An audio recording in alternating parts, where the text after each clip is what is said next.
That was hard. I remember getting to the end of this summer. I think I made $2,000 from about 36 weeks of recruiting and leadership because it was a straight commission thing. I was like, this is a waste of time. I'm never doing this again.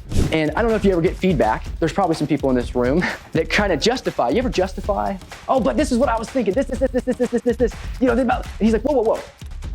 Just accept the feedback. This thing called the law of addition, the law of the lid, extreme ownership, and the butterfly effect. If you buy into these things, I promise you, you will have your best year in life and in business. Leadership's assumed, not assigned. That's what we used to always say, right? You see a problem, you fix it. It's that simple. If you just do that, if everybody just did that, and we stopped the presentation here, you'll probably have a great year. Right, but some things get in the way of that, okay? And again, it's that me monster. There's a scroll called Augment. You guys heard of Augmentino? You guys ever read The Greatest Salesman? Greatest Salesman in the World?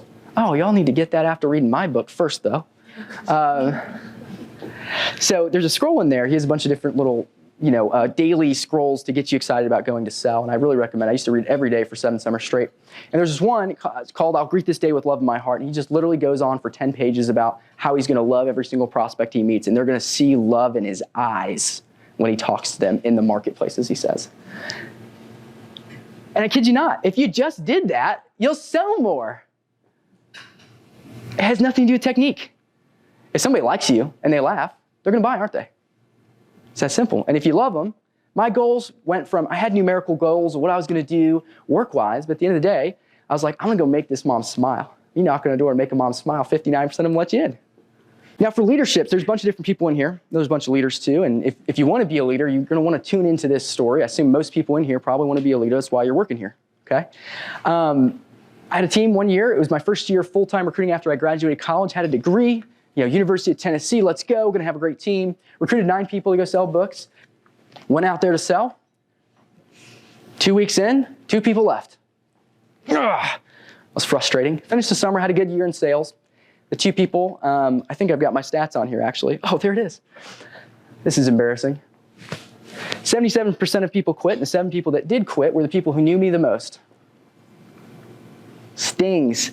Also, it tells you a little bit about, at that time, my leadership and character, right? If you knew me better than the 2 people who stayed, that means you might not have liked me. You got to know me. Does that make sense? That was hard. That was hard. I remember getting to the end of this summer.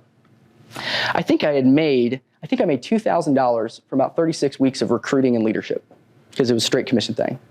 I was like, this is a waste of time. I'm never doing this again. And leaders just told me, hey, man, get that.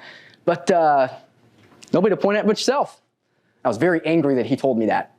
Very angry. I was like, I'm never working here. This is stupid. And but I did go think about what he told me. And I just, maybe I should go interview some people. What do they not like about me? And I kid you not, I went and interviewed everybody who quit. And I just said, like, honestly, what do you hate about me? What sucked? And that was brutal. But man, I learned a lot. It was so good. It was the best feedback ever. And what it came down to at the time, the me monster was very strong with me at the age of 21. And the summer was just about me and my goals, and it wasn't about them. And so I said, okay, well, how could I change this? So I asked my manager to go fly me out and go and watch the #1 recruiter in the world. He'd been the #1 recruiter 2 years in a row. I don't know if there's anybody like that in this room somewhere. I don't know. Top person. Maybe they don't want to raise their hand because there's a competition on there. But Sarah's #1. There you go. And I go watch him. He's in Denver, Colorado. It's cold. It's October. I'm from Tennessee. I bring enough clothes. I'm shivering all the time. Watch this guy recruit on campus at University of Colorado Boulder. And I'm watching him, and I'm seeing how things go. And there's this one day where I sort of say a thing, in this interview, and we're walking back to the car in this crunchy snow. And we get in there, and he says, hey, I just want to give you a little feedback. #1 recruiter, 100,000 plus producing teams every summer. And again, this is books. It's small packages, like $50 for like a little set, 100,000 for a little team like that is good. And you get a high commission. And so he's like, hey, I think you need to care less. I think you just need to care less if they do the thing and just add more value.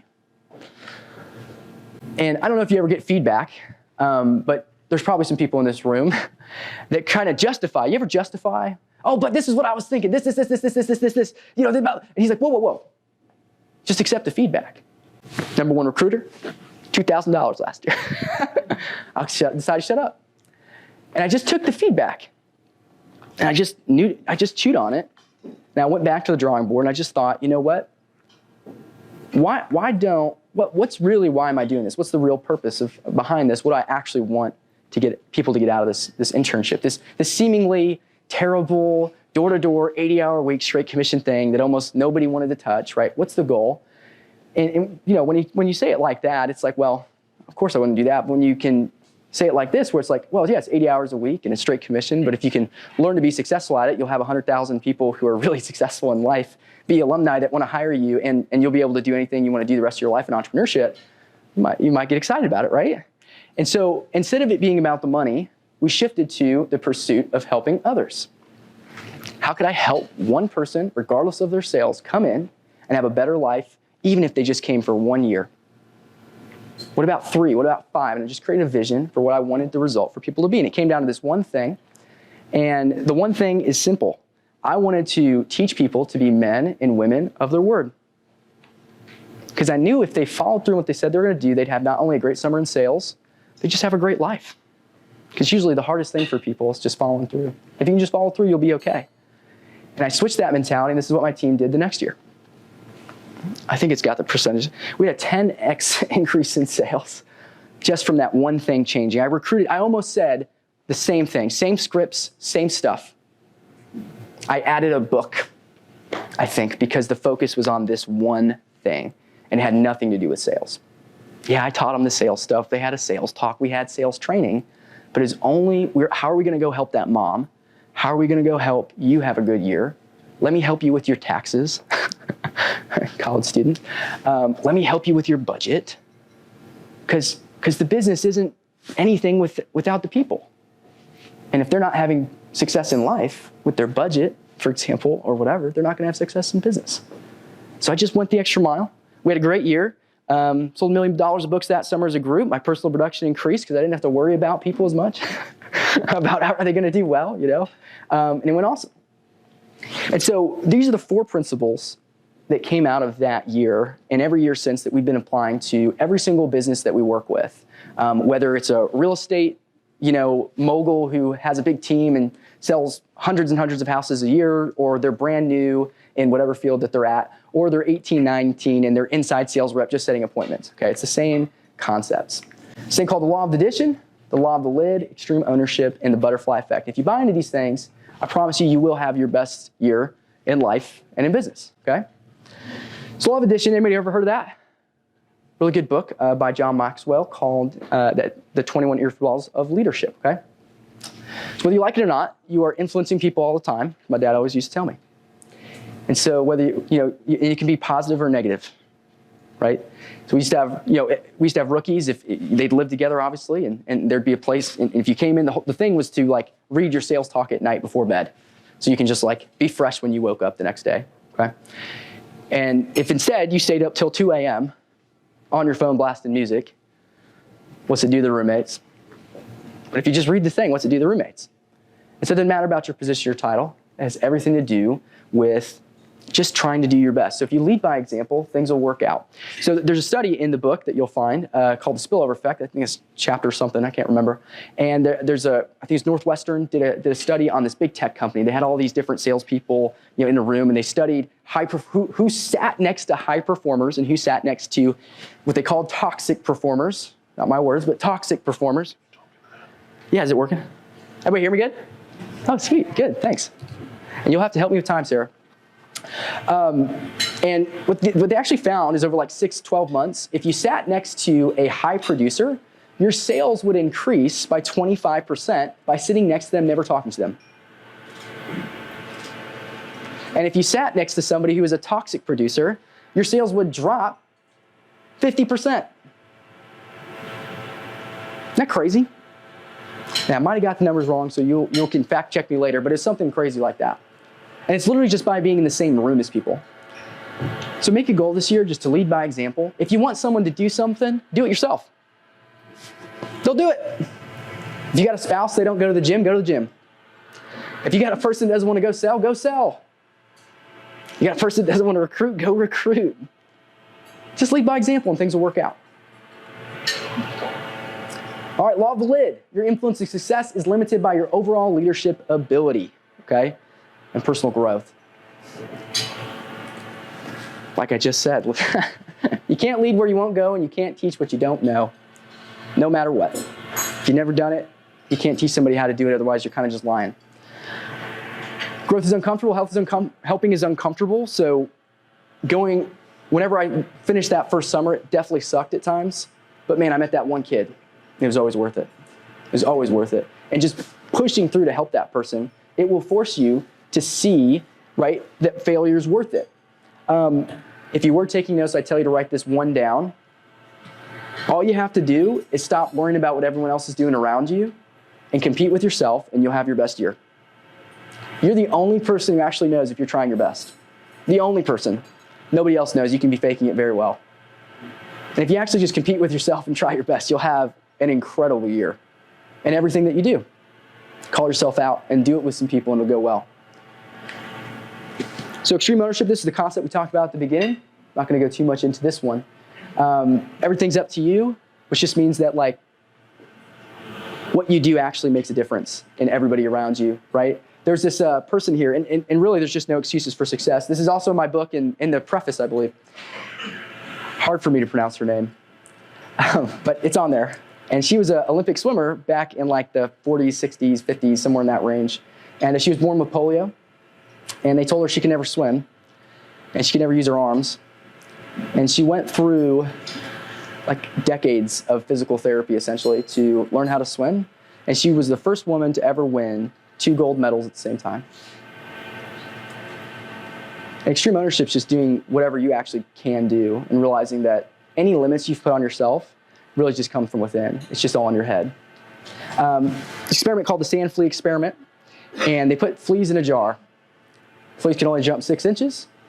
After like 13 days, they took the fleas out of the jar. Fleas can normally jump like 6 feet. Isn't that gross? That's so gross. Boo. Okay. The fleas that were in the jar for 13 days or 10 days or whatever it was, they never jumped more than 6 inches the rest of their life. If you had a piece of paper, I'd tell you to write down what's your jar. It's a learned thing, and you can unlearn it.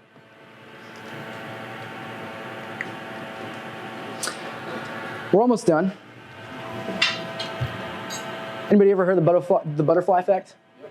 Yes, we have. Oh, good. This one's good. I don't have to explain it too much. But basically, right, one side of the world, little tiny baby butterfly, flap his wings, makes a little air current. All the butterflies together flap wings. Turns into a little storm over the Himalayas, whatever. Turns into a downpour in Europe, into a tornado, into a whatever on the eastern seaboard, hurricane, right? Small things make a big difference. You guys ever heard of a guy named Edward Kimball? So neither had I, but I did a lot of research for this book because I really wanted to prove this point that everything you do really does have an effect. And I think the world wants you to think that you're small and you can't do stuff. And I think that's perpetuated a lot in media and stuff like that. You can't make a big difference, but I just reject that on its face. And the reality is this guy, Edward Kimball, small like Sunday school teacher back in like the 30s or something, 40s. Again, all the beautiful numbers, that's hard for me to remember. I'm a big picture person, okay? Hard for me to remember those numbers. And he was just a small Sunday school teacher, just walking to his home and his church, you know, and he just saw this guy at a shoe store, and one day he just had a little bit of courage, walked in and said, hey, you want to come to church someday? And invites him to church, guys goes to church. The guy's name is Dwight L. Moody. There's a college called Moody Bible College. That was that guy. That guy went on to speak and start doing some stuff all over the world, and he met a guy named Meyer, and Meyer was another speaker, and he went around the country, you know, Christian speaker and doing all that kind of stuff. Led to a couple people, 2 connections down. There's this guy named Mordecai Ham. Anybody ever heard of Mordecai Ham? Okay, me neither. He did like a little pop-up talk, and has anybody ever heard of Billy Graham? Yeah. Some people, if you're too young, you don't know who that is. He's a guy, he spoke to like millions of people. He's a Christian speaker, like millions and millions of people internationally. And the guy, Mordecai Ham, did a talk, and Billy Graham came in. And so the question is, at the end of the day, all of you in this seat, and the butterfly effect is this idea that think back to all the little moments like you're meant to be here. Think back to what had to go right for you to basically be sitting in this chair. And I bet everybody could kind of think back to that little crossroads that led here. Right? And whether that person or whoever led you to this moment You may never even thank them. You may never see them again. They may not even know, just like you may not even know the impact that you're having on others. But you have a butterfly effect of everything that you're doing. And that's another reason why you just need to care about leading by example and doing your best and treating people well, not worrying about sales. Because at the end of the day, it doesn't matter. Make sense? Cool. All right, we're getting to the very end here. Here in the food, you can eat. It's okay. Not gonna hurt my feelings. Here's your actionable steps. I didn't know if there's gonna be notes, but I wrote some actionable steps for you, and there's a little exercise. Depending on time, I don't know how much time we have, we can skip that. All you guys need to do this year is fight the me monster yourself. Fight the me monster yourself as a team, as a company. We used to call our group Precision, and we used to have this little goofy jester. That looks dumb, doesn't it? Precision, that's what we used to do in our sales group. And we used to do precision at the end of every meeting, and we had sort of an acronym of being proactive and redefining possible. We had all these beautiful words. And what you kind of need, and this is what I believe the me monster could be for you guys. You can come up with your own thing. It doesn't matter. But you need something that's fun, that calls people out, because we're all on the same page, that we believe that we make an impact with the butterfly effect. We care about becoming better and increasing our wow of the lid, right? And that we want to make a difference in the world. And we care about, we all believe in extreme ownership, right? We said this all at the beginning. And so we used to say if someone was late or did something that was like out of character or not in line with our values, we used to call you precisionless. Jacob, if you were late today, I'd just call it precisionless. And it'd be a beautiful call out that everyone can kind of do. So that way you don't have the closeness effect stop you from being a great team. And you call it the me monster. It's like, oh man, I don't know, you got the me monster going. That's the me monster today. Get rid of that. And that helps solve the family culture of closeness. Does that make sense? Come up with your thing. It'd be like different for each group. So that's your homework, okay? I had some stuff for you to maybe write down. But it's okay. We don't have those notes, and that'll be okay. Action cures fear. Nothing matters from this gala if you don't take action after this. So I hope this gets in your head, and that's why we have the books here. Thank you, Sarah, for getting those. Everybody give Sarah a round of applause for giving you some books. She did all that. And everything we talked about in the book in front of you. So although you didn't take notes, may not remember this tomorrow, whatever, when you read through that book, it'll help you remember all the concepts. And if you apply it to your team, guys, you will have a really, really great year. Just to finish off the final thing, and we'll give you guys a free workbook. It's also in the book, which is pretty cool. I guess I still need this. At the end of the day, if you ever like, man, what do I do this year? How do I fix this? How do I have my best year yet? We have a conference tomorrow called that. Just remember this story. So there's this father and a son. It's the very end of the book. And this son comes running in on a Sunday morning, and the father's reading the newspaper, drinking some coffee, right? He's just trying to chill for a second. I like to do that too. Son comes in super excited. Let's go outside, Dad. Come on, let's throw a ball. And he says, you know what? Give me 5 minutes. I'll tell you what, I'll make a puzzle for you. Rips up a picture of the world, puts it on a little glass table. He says, son, put that together when you're done with that puzzle. We'll go outside. Son's like, oh, thanks, Dad. Gets really excited. Sits down to work on the puzzle. Father thinks, you know what? I got at least 15, 20 minutes. I can finish reading my paper, finish drinking my coffee, then we'll go outside. 2 minutes later go by, and he comes running in, says, I'm done, Dad, I did it. Dad's just so shocked, what? And he goes out there, and he sees the world all in place, perfectly put together in the puzzle. He tore it up 100 times. It's how'd you do that, son? He said, well, I was putting the world together, and then I dropped a puzzle piece on the floor. I went to pick it up, and I looked up, and I saw a picture of a man. So I figured out that all I had to do was put the man together, and then it would put the world together. So if you just grow as a person, be the man or woman, the best version of yourself that you could ever possibly be, the world will come together too. And everything you want to do. Sarah, thank you so much for having me, everybody. You guys are going to go on to a bunch of fun things after this, lots of good awards, and I commend you greatly for just being here, doing hard stuff, going door knocking's rough, sales, whatever. I could care less what you sold this year, but if there's any way I can help you, I'll be sticking around for a little bit, and there's ways to actually contact me from the book and stuff like that, because my goal is to help you have a great life any way I possibly can. So Go Vols.